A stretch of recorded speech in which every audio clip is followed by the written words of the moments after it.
County in northeastern Oklahoma, northwestern Pawnee County in northeastern Oklahoma until 10:15 a.m. Central Standard Time.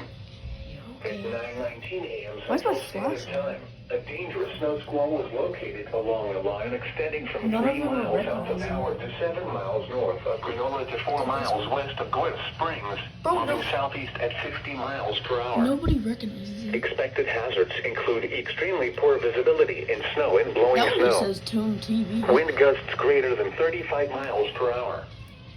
This is a radar-indicated threat. The following impacts are expected: dangerous, life-threatening travel. Highway 75 between Ramona and the Kansas state line will be impacted.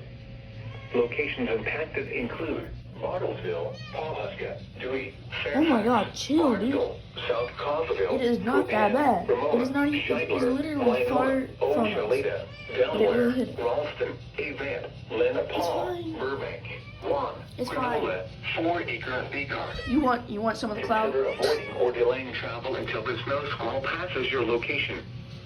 If you must travel, use extra caution and allow extra time. Oh, that one didn't go off because it's not on that channel. Visibility and slick road conditions may lead to accidents.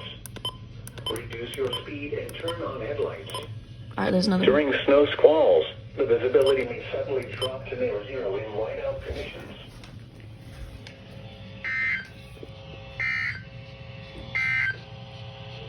Wind chill.